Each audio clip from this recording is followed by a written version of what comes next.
It seems a little lousy to talk about chronic pain when you're not in any pain. And I think the best talk I ever gave on pain was when I was at the Howard County General Hospital and I was in agonizing neck pains. It really keeps it real.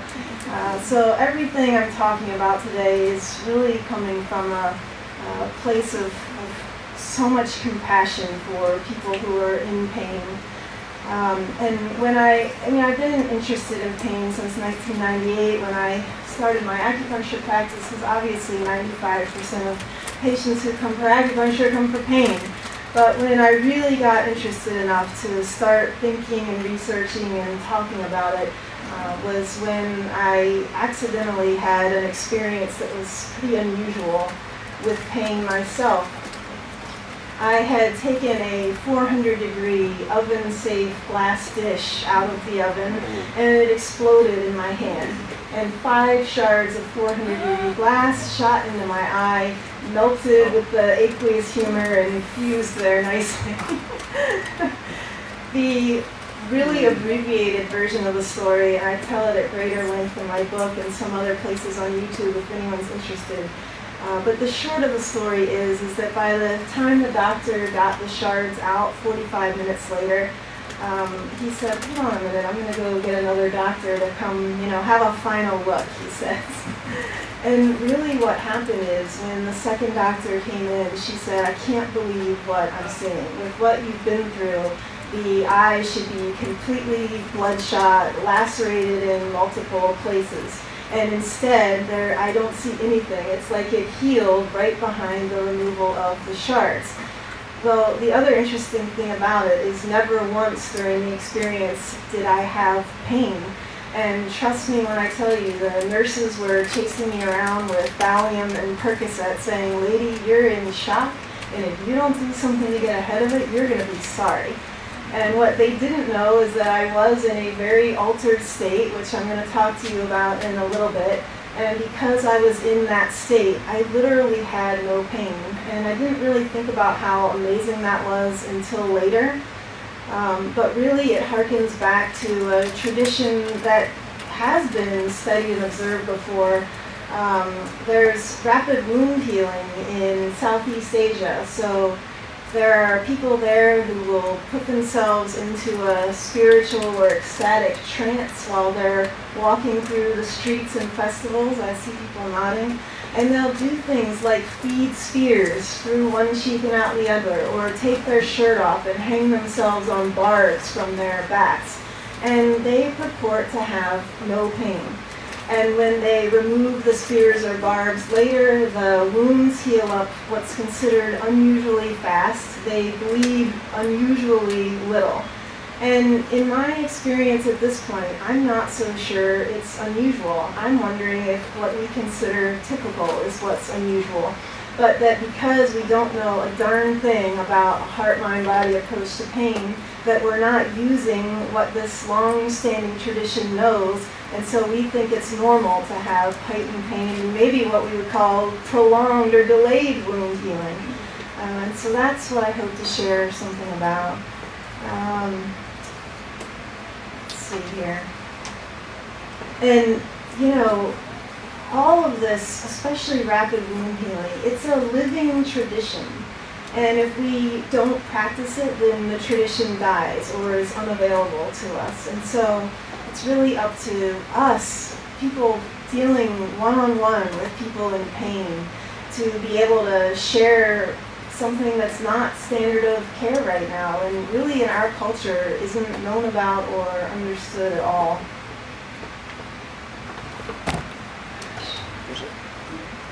Yeah. Right here. Okay. We want to get a good video, right? Okay. Hopefully this will work in a minute.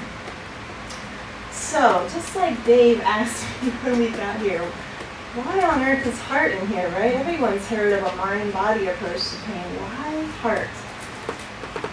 And the quick flyby, I could speak on this topic for easily 12 hours and fill it with detail and story. But the really quick answer to that is that the research that interests me most and the personal experiences that I and my patients have had that I think are most significant show that when a person moves into a different feeling state is when we alter our, what I call our inner molecules of medicine. So just thinking something or maybe just changing the body in some way has one impact. But when we bring in the heart and our feelings, then we can begin to gain access to our inner molecules of medicine, the chemicals that heal. When I went through the experience with the blast, there was a particular inner practice I was working on. And for me, at that time, it was, and it does not need to be practiced in a religious context, but for me, it was a very spiritual meditation I was practicing where I allowed myself to be ecstatically touched, I would say, by the Holy Spirit, though it's absolutely not necessary to think in those terms. And when I would practice that particular feeling, then I could immediately feel a change in myself. I could feel it from my heart. I could feel it in my gut. So I knew right away when I was meditating in a way that would touch my inner biology or not. And it's fascinating because people often think, especially with topics like meditation, that what you need to do is try to calm down and try to relax. And when you have 5 shards of glass in your eye, you are unable and incapable of relaxing. I was flooded with adrenaline. But what's most amazing about that to me is I believe that the adrenaline actually synergized with the inner work I was doing and allowed what I knew unmistakably was an altered state in that moment. It was a truly, everything's firing a little different than normal kind of moment. And without the adrenaline, I don't think it would have been possible. Now, I don't know that most people would think of that because how do most people respond when a sudden, painful, and frightening thing happens? I mean, we mindlessly fire off our inner molecules of misery, right? Cortisol, adrenaline, you probably know a ton more biochemicals that fire than I do.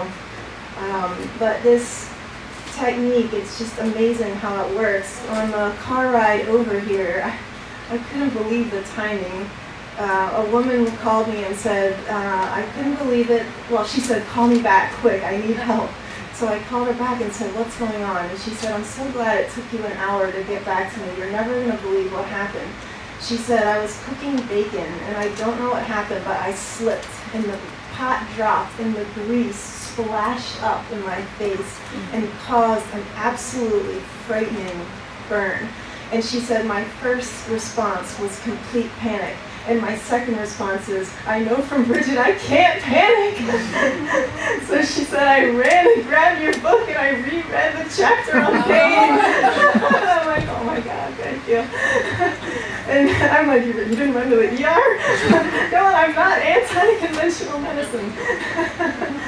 But she said, I read the chapter again and just put myself into a state where I didn't allow myself to feel panic, but felt a different, I named it in the book a feeling mantra is what I call it, right? And people have heard of a sound mantra. You repeat a sound, over and over again for transformative change. Well, you can do the same with a feeling. And, everyone in here, I'm sure, is savvy enough. You were talking about it right before, Dave, the neural pathways of, we can groove in these, you didn't name it that, but you're talking about it. We can groove in these neural pathways. And so I love to teach people how to practice what I'm talking about before the painful thing happens, because if people wire in new neural circuits, and you'll see, I give a lot of techniques. I'll show you there's a lot of choices, but I'm terribly biased towards one, because my feeling is if you're going to spend time doing a bunch of practice, meditating or changing, you should go for the ecstatic, blissful state.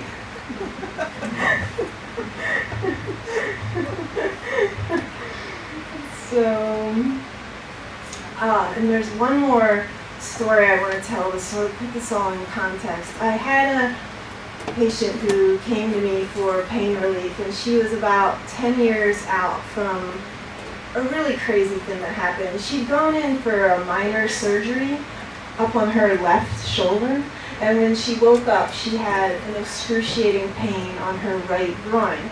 And so, the doctor said, it's not related. You were probably in a funny position during anesthesia. I love your faces. You guys are the best audience. Thank you. I love engaged audiences. That was exactly my attitude. No way when she came to me. But she spent the next 10 years running around, and I won't name organizations, but all the top places in the Maryland, D.C., Virginia area, and she went to all of them. And nobody could figure out what was wrong with her. They just blew her off, sent her to pain clinics, go on. So by the time I met her, this woman was on the absolute highest level of narcotics that's available. She was completely bedridden, not only because of her pain, but she was comatose.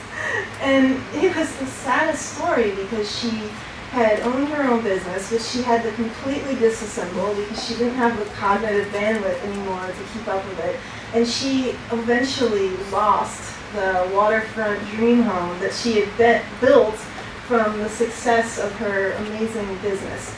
And, I told her a lot of the things that we're going to talk about today, and she put some effort toward them. But what's the number one problem when you're on the maximum dose of narcotics and bedridden and agonizing pain? You don't have a lot left over. And her motivation was low and her focus was low. But her story is incredible. She eventually was forced to move because who the hell can live in Maryland on a disability payment? So she moved somewhere else, and she had to take an over-the-garage apartment to live in because she was just living on nothing. And at that time, she decided, I can't live the rest of my life like this. So she began to slowly build in some of the holistic things that all the practitioners in this room know about. She began to learn meditation. She began to do Qigong. She began to do prayer. She began to do singing. All the things that help people and start to focus the mind's eye in a different way than just chronically focusing on their pain. Now, where the miracle really happened, and this is so exciting to me, was that because she started feeling a little better doing these things, she started getting out more. And she started making some new friends. She had had no social life in 10 years. And while she was out one day, a new friend said to her, there's a small town doctor. I really think you should go see him. He might have some ideas for you. So she went and saw this small town doctor who was outraged that she'd been blown off the way she had and just thrust into med management, and said, I had no idea how there could be a connection between the shoulder and the groin, but I'm going to read medical books till I figure it out. And he went home and read medical books and read medical books and read medical books and called her and said, I think I found the connection. There's a nerve root that runs there. He said, I think that nerve got impinged on your first surgery. And in a small in-office procedure, I can undo that. He said, I don't know if it'll help because it's been impinged for 10 years. It might be too late, but we can try. And she said yes. She said within 10 minutes of him finishing, about 85% of her pain was lessened. And over time, it even improved from there. The last I talked to her, she was completely off narcotics and just every so often having to manage with a little bit of over-the-counter anti-inflammatories. So part of me teaching a heart-mind-body approach, it's not to say that what we're learning with mind-body can replace conventional, and it's not saying, forget about conventional. The way I feel is always hold hope, and to hold an attitude that just because the first 15 doctors couldn't find anything, there's new information coming down the pike. I mean, I just had a patient who had a robotic surgery performed by someone who wasn't even in the room with them. That's miraculous. So science is moving along at incredible clips. So we learn these heart-mind-body approaches as part of this movement. But what she finally said the last time I spoke to her is what is most incredible about this whole thing. This is her exact quote from an email. I wouldn't trade what I went through for anything.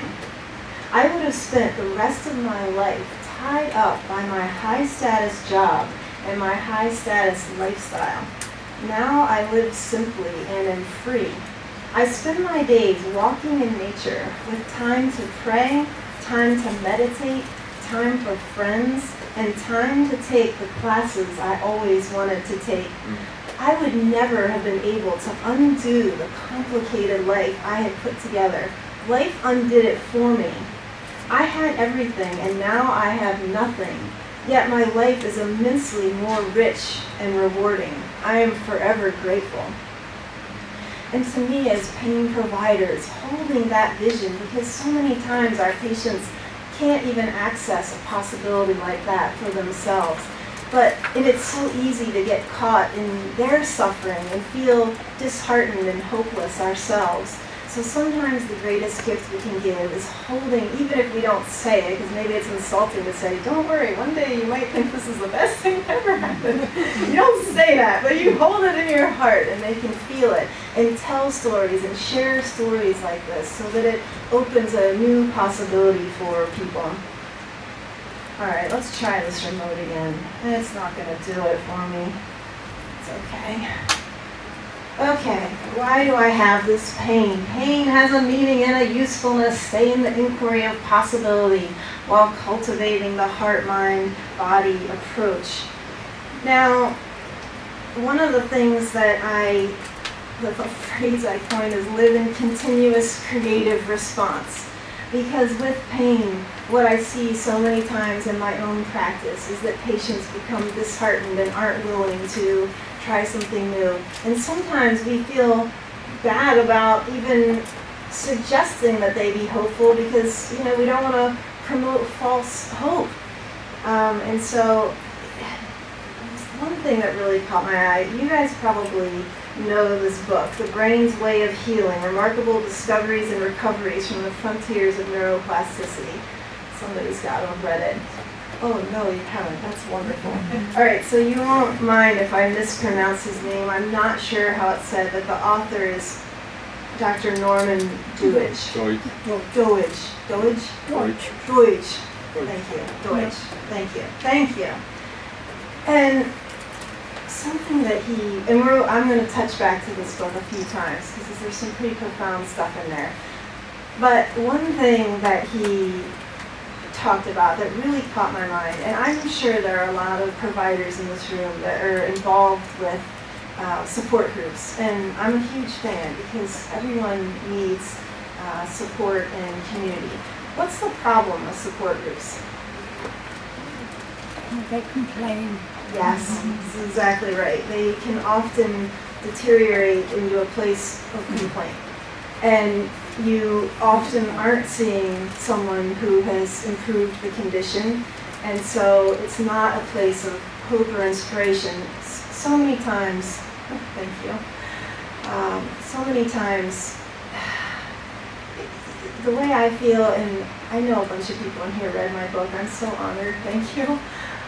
And you know from the book, there were 24 medical illnesses that I grappled with over a certain point in time. Like shocking medical things that aren't supposed to reverse. And the attitude that I finally came to is that I'm not consulted. I mean, trust me, I ran to doctors after doctors after doctors.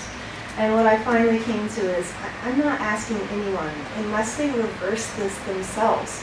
Because I don't believe, they might not know, they might not have researched every night, all night long for 365 days. I want to find the person who did and try what they know. And it might not work for me, but it might. And so one of the things that Dr. Deutsch talked about was, he wrote a whole chapter on a Parkinson's patient who reversed his own Parkinson's. And it's an incredible story. The book is so worth reading. But the man had been the chair of a nonprofit and head of a support group for Parkinson's. And when he published his story, they asked him to step down because they told him that he was promoting false hope. I'm going to just let you draw your own conclusions on that. Next slide, please. All right. So this comes from Dr. David Perlmutter, and you may wonder why on earth is she throwing this bizarre quote in here in the middle? I will tell you in a second. Pathogenic bacteria also interact with the immune system in the gut to cause the release of inflammatory molecules and stress hormones, essentially flipping the switch on our body's stress response system so it thinks we're being preyed upon by a lion.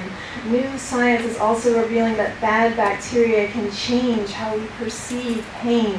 Indeed, people with an unhealthy microbiome may be more sensitive to pain. Did anybody know this? Few people. I mean, that is just incredible to me. And I just threw it up there as a weird example because I don't think the conventional practitioner, when they're giving the prescription for the narcotic, is saying, oh, and by the way, like maybe to get a probiotic at the health food store.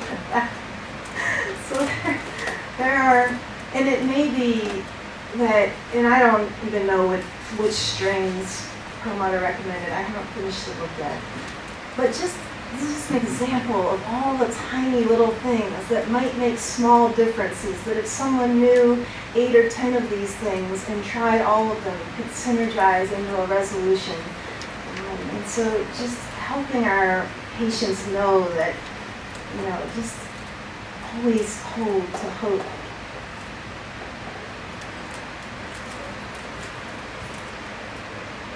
All right, why do we need a heart, mind, body approach to pain? Why? Why do we need it?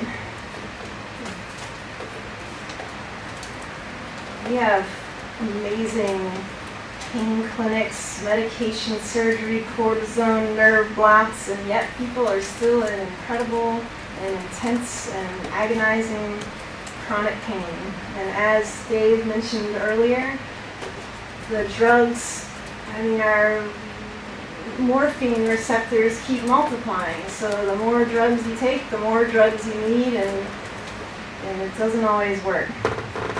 You never get ahead. 100 years ago, we didn't have access to this. So what kind of things did people have to do if they were in pain?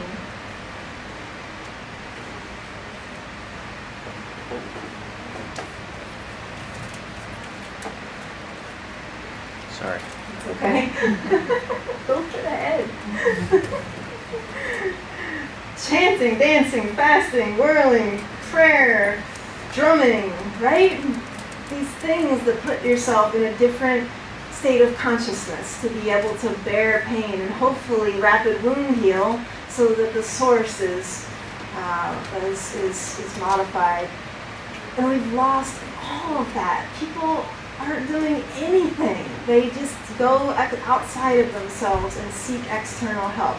And as I mentioned before, practices like these are a living tradition, and they have to be practiced by people in order to carry on. Thank you. All right, what is a heart, mind, body approach to pain? Not a replacement for medical treatment. Please don't ever take that implication from what I'm saying. I have cancer patients all the time who come in and they tell me that they're not taking their pain medications because they don't like that, and then they use some ugly word. And I'm telling them, please take it, because otherwise it's living in the chronic pain allows the neural network to engage further and further. And we've learned now there's so much science saying that other parts of the brain are recruited the longer you let pain go on. And so for my patients, I'm like, don't worry about it. Just get out of pain now. Do the practices, and when you're better, come off of them. Especially a cancer patient, they need all of their resources for healing and keeping their state of mind right, not for fighting pain all day long. Another thing, there was a time when I'll just make the story so brief. Something hit me in the hand. There was an audible crack. I was sure my finger was broken. I have a paralysis in the right hand, and when an acupuncturist breaks something on the left hand, this is serious business. So everyone who around me at the block party who heard the crack was saying, go to the ER, go to the ER. Meanwhile, this was before the glass in the eye, so I wasn't so confident yet. and I was in a lot of pain. In Chinese medicine, we don't ice because ice impedes circulation, and I think why the eye healed so fast. I wasn't tense. When you're tense, you constrict circulation, then the oxygen-rich, nutrient-rich blood can't get there. Well, this thing hurt. So I ran across the street home, had to fear myself away from the ice box. I wanted to grab that ice pack, right? I mean, we're wired for ice. Ice is like love from mom. So instead, I ran to the cabinet and grabbed OTC painkillers because I knew if I let myself feel that much pain, the fear was going to hijack my focus. And I needed complete focus and to be able to do the inner practices that if there was any chance I could have rapid wound healing, that I would have that access. And so by the time I went to bed that night, the phone was huge and it was black, and I thought, great, I'm going to be at the hand surgeon in the morning or whatever, the bone setter, somebody. And I woke up and it was completely normal. There wasn't any pain. So again, I tapped into what people think is unusual healing, but I no longer believe it's unusual.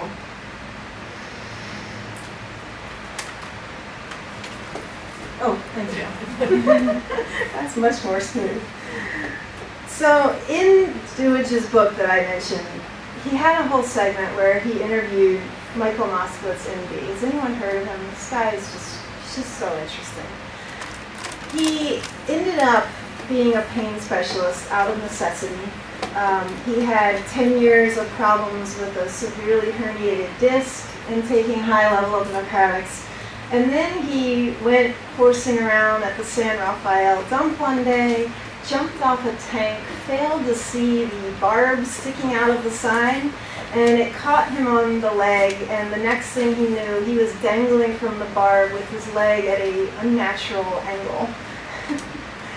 So if anybody knows about pain, this guy's got plenty of first-hand experience. I don't think I wrote it. Oh yeah, I love this guy. This is a man after my own heart. First thing he did after getting a maximum level of narcotics is you stop the pain loop as soon as you can. Read 15,000 pages of neuroscience looking for an answer. Love that. And what he found, everyone knows neurons that fire together wire together. And his conclusion from his research is that neurons that fire apart wire apart. And that what he needed to do was to get his brain to stop sending this panicked pain response, because it was immediately going to recruit other areas, get worse, spread, move throughout his body. So what he came up with is so similar to what I teach, although I swear he should have consulted with me. I could have improved on this. He took on a meditation where he would focus on what a normal brain looked like on an MRI, and he would look at his own scan, because his own scan had red spots lit up all over the place. So every time he had a pain signal, which was like all day long, he was in chronic pain, every time he noticed it, he would focus in his mind's eye on that normal brain scan to teach his brain to refire how a normal brain was. He said the first 2 weeks, he didn't think anything would happen. He didn't notice anything different. And then all of a sudden after that, the changes began to accrue. And by the end of a year, he was off the narcotics. And then he went on to teach other patients this approach, and it worked for them as well. Now, hearing the little bit you've heard from me so far, how did he screw up in this? I mean, if you're going to meditate all day long, why on earth would you meditate on a normal brain? Ecstatic state!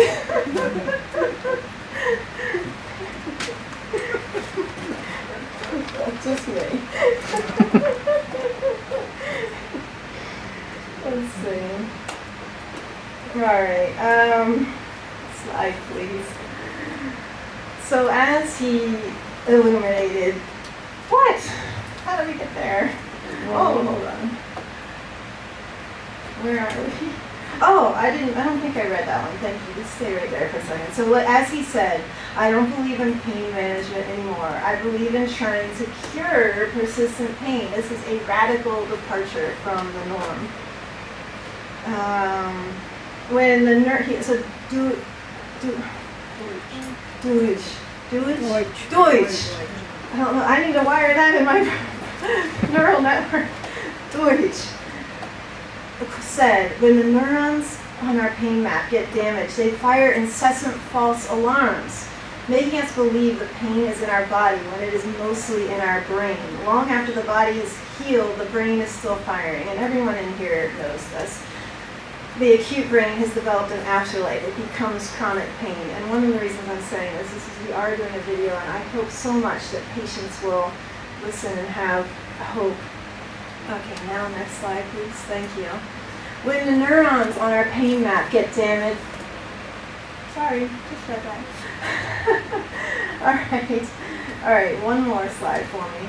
Okay, pain can become a reflex kept alive by a complex interplay of our expectations and neuro and biochemical wiring. So one of my patients one day, my husband had a back surgery, and we did everything we could for 10 months to put it off, but he had totally blown the disc out. It wasn't just herniated, and it had to be repaired. And we shopped. I mean, we're deep in the medical community, so we wanted to pick the best surgeon, and we absolutely loved the surgeon he got. He was fantastic and had a wonderful personality and an amazing sense of humor. But a patient came to me one day, and she was saying some nasty terms about him. And I said, why on earth don't you like him? He's great. She said, he told me I needed to engage in some more endorphin-generating activities.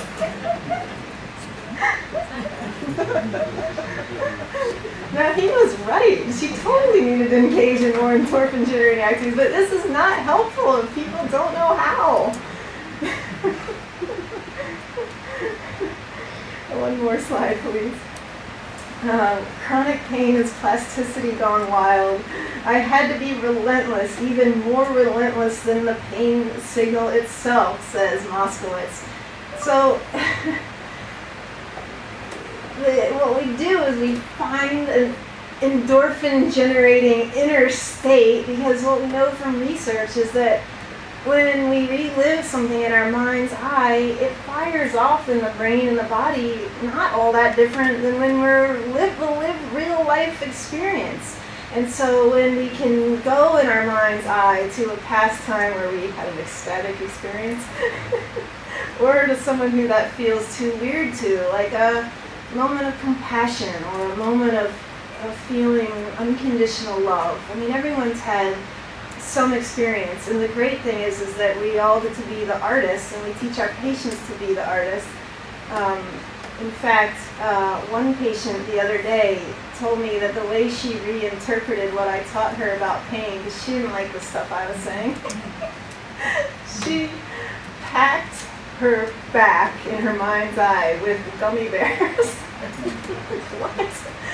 But to her, the association with the excitement and the thrill of gummy bears gave her this great feeling. And when she imagined packing her back with those squishy things, like helping her discs squish better, it radically helped her. So each person gets to be their own artist.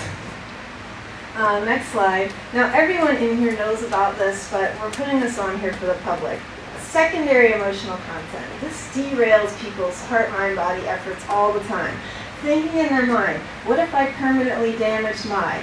What if I remain in pain for weeks, months, years, forever? What if, because of the pain, I am not able to work and end up destitute? And all these are possibilities. What if my doctor misdiagnosed the problem? What if the treatment doesn't work? What if I react to the medication prescribed to me? There were some other good ones. What if I lose my disability payment, right? And what if my pain gets better, my husband stops doing the grocery shopping and the dishes, right? Now, the great thing is that neither Moskowitz nor I gave a rat's rear end about secondary emotional content. It doesn't matter if someone has it. All it matters is that when you notice it, you shift your focus in your mind's eye to whatever the inner practice is, the resourceful feeling state, or feeling mantra as I call it, and just keep focusing until the neural networks rewire, and it is possible. But like my patient who called me this morning after the oil exploded in her face, and just like when I had the glass in the eye, it tempts you on every level to go into complete panic and think every one of these things. And it's really an inner discipline to say, I don't know what's possible, but I'm going to practice in my mind's eye because I know if I do, I won't tense up as much, so my circulation will be better. I won't fire quite as much adrenaline and cortisol. I'll have more likeliness that I can fire my inner molecules of medicine. Next slide, please. I love Dr. Amit Sood, wonderful guy. Quote, mind has a momentum problem. So for our purposes, we put that momentum problem to good use. Teach people how to train their brain. The name of his book, Train Your Brain. There was a time when my son, he was 7 when it happened, he had gone skiing with my husband, and Brandon sent me a video. It was unbelievable. The kid was like shredding the mountain at 7. So the next day, we decided to go back. Well, it was all wrong. From the minute he got out there, he was crying over this and uncomfortable over that and just falling down every couple minutes. And very close to the end of the hill, I stopped and I was about to shout up, stop right where you are. I'm going to get some food in this kid because he's a disaster. Like something terrible is going to happen. And before I could even yell, the kid went, and the next thing we knew, his leg was bent at a crazy angle. The ski didn't come off, and he's screaming at the top of his lungs, I broke my leg! And, you know, what's the normal response as a parent? Panic! But I knew better than to panic, and so I immediately went over, probably did everything wrong. So I'm not advising this thing. I am not a medical doctor. Do not take this advice without consulting your medical doctor. But I took the ski off and I undid the boot and I pulled the pant leg up and put my hands on my son and did what I call healing hands. Well, he's known healing hands since he was 2 and our cat was dying, and we would do it to soothe and comfort the cat. And it's always what we do in our house when someone is hurt. What was amazing about healing hands, and I immediately went into my mind-body practice about this ecstatic state. What happens is he grounded his nervous system online because his panic was his biggest problem too. He was freaking out. But as soon as and I kept telling him, I mean, it sounds woo, but I was like, imagine light coming in through my hands and healing it. I mean, kids can learn this stuff. And by the time the toboggan got there, my son was so calm, the medic just blew him off. He said, oh, you're fine, we'll give you a ride down, rest for an hour, you'll be fine. Well, he wasn't fine, he ended up going home. But he was a lot better than he would have been. And so that's one way we can help other people when they are in pain. But in that case, I had to work on my own secondary content because it was so enticing. All right, next slide, please. We're not learning mind over matter, this is mind changing matter. I had a friend who years ago attended one of the famous Anthony Robbins fire walking workshops. Everyone's heard of that? So Anthony Robbins, he's like incredible, and his personality's so contagious, and he gets everyone in these expanded altered states, and they walk across a trail of coals and they don't even feel it, they say. Like thousands and thousands of people, every once in a while he got a burn, but it was really the exception to the rule. And my friend was telling me about this, and he said he was just pumped on life, ecstatic state, when he got out of there. And he came home, he owned his own business, the next thing he knew his business went nuts, ladies were attracted to him that had never liked him before, he was high on life. And then what happened? It felt too weird. and unusual and not like what he was accustomed to. So within a couple months, he sort of went back into the usual. Well, a year later, he went back. Same thing. Pumped on life. 3 months after home. Business went wild, dating these incredible women, and then bam, door shut again. Now I said to him, why the hell didn't you sign up to go 4 times a year every year until you got it? Rewire your neural pathways. But he didn't, because people don't like feeling different than how they normally feel. We get so accustomed to one way of being, and we revert back to it like a rubber band. And we need so having compassion for our patients that they want to revert to normal, but helping them learn about how to stretch it, and that it's an ongoing process, and it's learning how to tolerate having a different state of consciousness or mind or heart.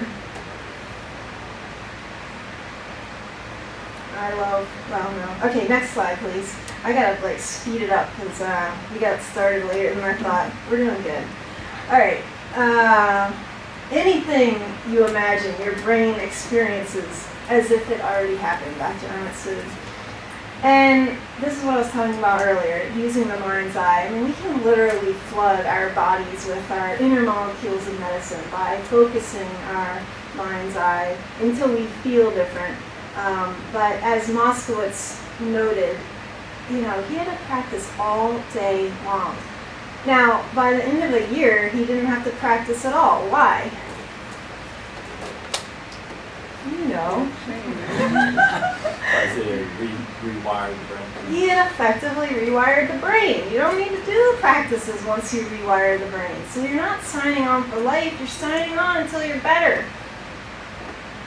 Next one slide, please. I know you guys know Dr. Ramachandran. I just love him. He's been on TV. The guy's a genius, and he's so adorable. And he talks about amputating a phantom limb. Who knows? How do you amputate a phantom limb? I know you guys know. Well, first of all, why do you need to amputate a phantom limb? Pain clinics, this is the worst intractable pain people have on a limb that isn't even there. And that's how we know that it's a brain loop so many times, misfiring, that's causing the pain. It's mirror boxes. Have you guys seen the mirror boxes? Yes. See, why aren't you answering me? People know this stuff, right? So he makes this little mirror box, and you hold the unaffected limb up, and you start tapping all these little patterns, and you watch it, and your brain thinks it's seeing 2 healthy limbs, and the next thing you know, it rewires the brain, and the pain loop goes away. In 90% of people, is that the number? It's high. It's shockingly high. Now, let me make a quick aside. These exact same mirror boxes are what's used to rehabilitate paralysis like mine. Has Bridget Hughes used the mirror box? Why has Bridget Hughes not used the mirror box? Because Bridget Hughes does not have a damn bit of motivation to sit in front of a mirror box doing this. Bridget Hughes meditates on an ecstatic state. You don't need an unparalyzed limb for that. I just don't care. I mean, I salsa dance and everything. It just doesn't matter. But pain is highly motivating, and when you have motivation, you practice.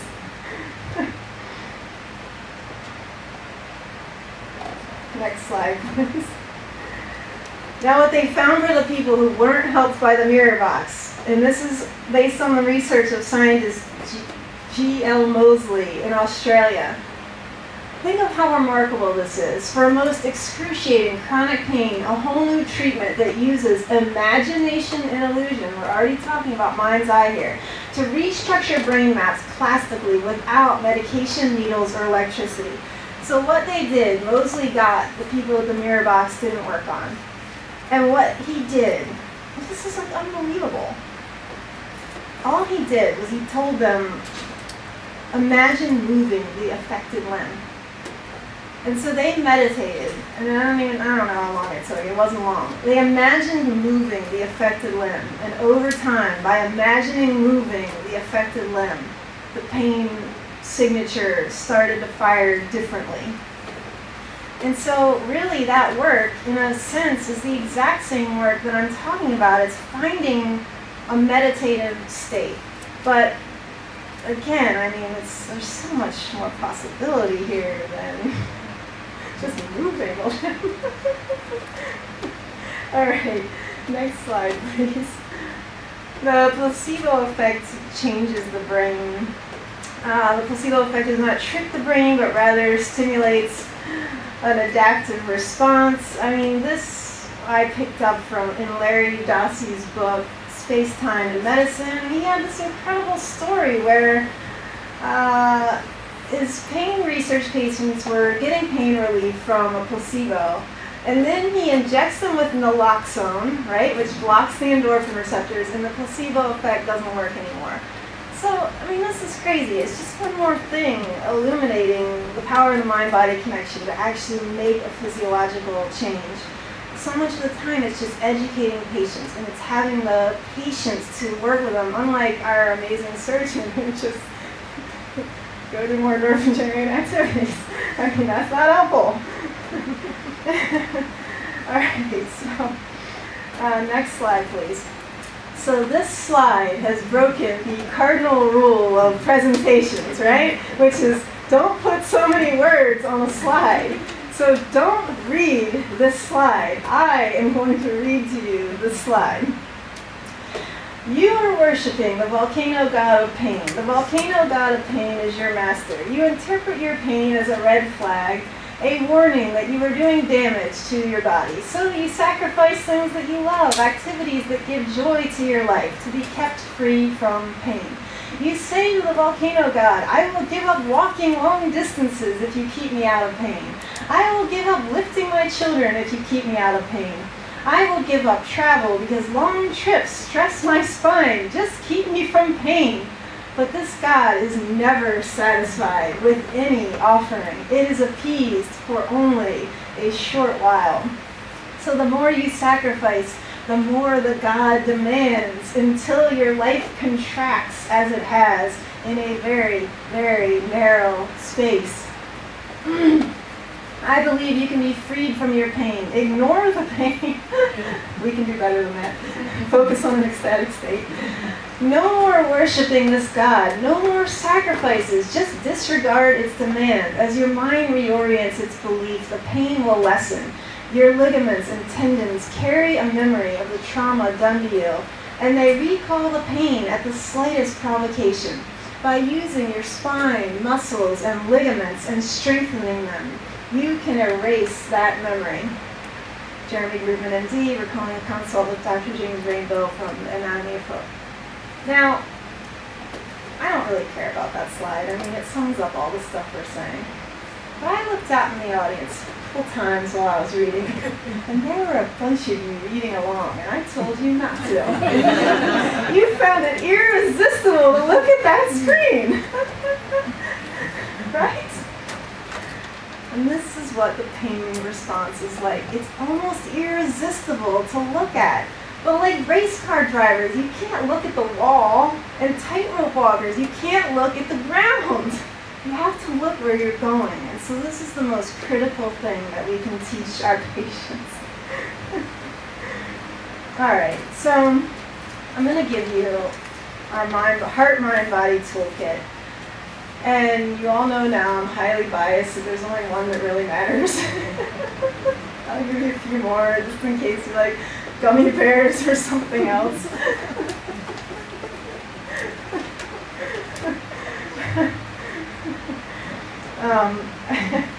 But one of them I'm going to read in a little more detail than the next because it actually comes from a book called Perfect Breathing. Next slide, please. Thank you. Waterfall breathing. I just think that this is so lovely. With each inhale, imagine that your abdomen is filling like a pitcher with cold, clear water. Hold it for just a moment, and as you exhale, release it and let it flow right to the center of the pain. Picture the fire that represents your pain, and with each exhale, imagine that the fire is becoming weaker and fainter as it is extinguished by the water. I mean, this is classic, like, right? You know, I'm a board-certified hypnotherapist. I mean, this is just like what hypnotherapists do all day long. It's a little boring to me. No, I'm just kidding. I'm kidding. All right, next slide. Here we go. Our first tool in the mind-body toolkit, merge into ecstatic bliss. It's available to everyone, irrespective of circumstances. And the more we practice, the more we can rewire the brain, train the consciousness to a new level of being. And as science now shows, we can actually alter the pain response. But if that feels too weird and uncomfortable, like my firewalking friend who couldn't stand feeling so good, and he wanted to feel a little worse, then there are milder approaches like healing light, right? You guys know about this. You can send light to the area. You can play with colors. Like, does the pain feel better if you imagine blue light touching it? Does it feel better if you imagine purple light touching it? And you'd be amazed in the treatment room. People really have a significant experience with this. And then you can ask them what color worsens it, and they almost always know. Breathing, softening, and selected attention. I mean, we can't forget the breath. It's huge. Breathing changes people, and it changes their pain response. Softening, like I teach my little kids that I teach meditation. You know, let your body be like jello and your arms and legs like spaghetti noodles. And they really get this. Even kids have the ability to engage their mind's eye and change things. And the fact is that when we have less muscle tension around the pain spot, it has more chance of healing and feeling better. I cannot tell you how many times in my acupuncture practice I've had to rehabilitate failed back surgeries. Well, guess what? They aren't failed. What happened is nobody ever attended to the trauma after the surgery, and the back's in so much spasm, circulation never restored there. So I do some simple stuff, use some needles, do this scraping technique called gua sha that Harvard had cool things to say about, and the next thing they know, they go, oh my gosh, I don't have any back pain anymore, the surgery really did work. I mean, surgeons would be getting such better outcomes if they knew this stuff. Dimmer switch. I mean, again, classic from hypnotherapy. You imagine installing a dimmer switch on the pain, and then you imagine dialing it down and like actually feeling what it feels like to feel the pain dim down. Endorphins fill receptor sites, peak state. So this is a lot like my ecstatic bliss, but more like thinking like, okay, I have endorphins in me, and I can send them to the receptor sites, and I can actually see them in my mind's eye, binding to the receptor sites. Deepak Chopra from Quantum Healing had some crazy information where he said our own narcotics, endogenous morphines, are non-addictive unless injected. Isn't that interesting? Then, let's see, analgesic ointment. So in the mind's eye, people can paint onto a pain area anything their mind's eye can conjure that would help the pain. Camel chemicals. So this is wild too. Why researchers want to know why camels had this unbelievable ability to survive extremes of fiery temperatures and the fiery temperaments of their handlers. And they found that there's a specific biochemical in a camel that causes them to be nonchalant in the presence of high levels of pain. Now, we wouldn't want to inject ourselves with this because we need the pain signal to figure out how to heal and things like that. But you can use your mind's eye and inject whatever this thing is. Healing paint, same thing. Colors again. I mean, asking people what color helps this. Can you paint it on with a paintbrush? Can you let the paint penetrate? Helps a lot of people. Pain turning to smoke, like letting it smoke and then release from the body. And then the waterfall breathing that we talked about. Next slide. All right, so I am in Howard County and Anne Arundel County, which is far away from you people.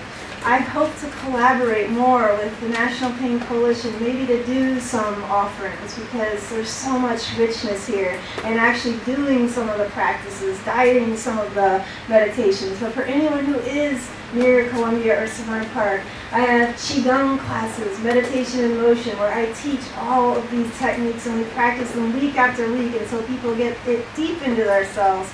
one more slide for me. For people unavailable during the week, I have a retreat, a one-day retreat in Ashton, Maryland, that I'm doing with Dr. Stephanie Porter, a naturopath, who's also really excited about all of these strategies and all the literature on spontaneous healing, which is becoming more and more abundant, and themes are emerging to how these things happen. I forgot to bring a newsletter sign up, but please let me have your email if you want to stay in touch. I do have books available today, and I'm happy to talk to anyone afterward. Is there any questions anyone has?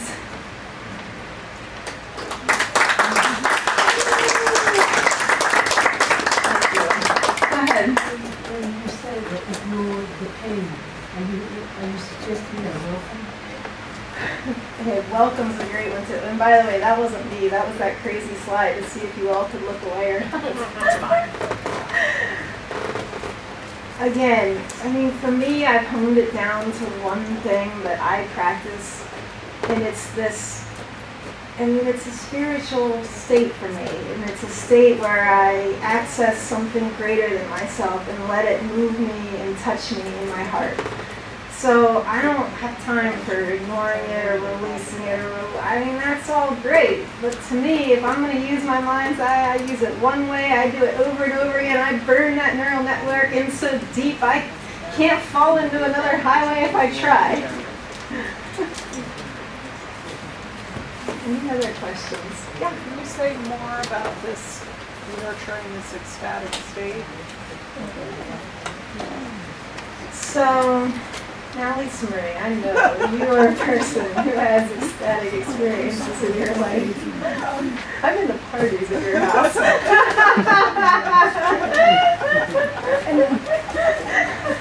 So you're using your experience to kind of manifest. Yes, I actually, you've had. Thank you for clarifying that. There is one memory that I pulled on for probably 6 months while I was first practicing this. It was a spontaneous moment that happened where I felt this elevated state. I mean, it was a spiritual experience, and I truly felt ecstatic. Like, it was one of those experiences where everything else just seems nonsensical, and you get like, this is like my purpose and meaning. And so I started practicing that all day long, and I call it a feeling mantra. I had sticky notes. You can ask Brandon. I was nuts. I had sticky notes all over the house to remind myself, because I was a terrible glass half empty person. I didn't have a molecule of ecstasy in me. I had grumpiness, depression, anxiety. That's how I got my 24 illnesses all collected. You become an illness storing house when you feel like that all the time. I knew I needed to rewire myself from the inside out. And so after about a month, even less, maybe 3 weeks, that feeling started coming upon me spontaneously. And I would say to my husband, this is so weird. Like, I'm cheerful for no reason. I mean, I wasn't used to it. And so I kept practicing and kept practicing. And just like Dr. Moskowitz found, I mean, it literally has a life of its own. It takes off and starts running. So then what my work was, I didn't need sticky notes anymore, and I didn't need to practice it just all day long anymore. At that point, it became more catching myself when I went into the old habits. I had a lot of old habits. And it was catching them and going, okay, here's the answer to your question about ignoring it. I did not ignore it. I said to myself, feeling, you are too expensive.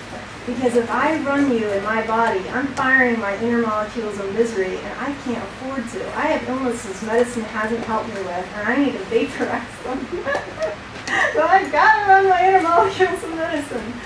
And that was my motivation. And it gets better and better. It's incredible.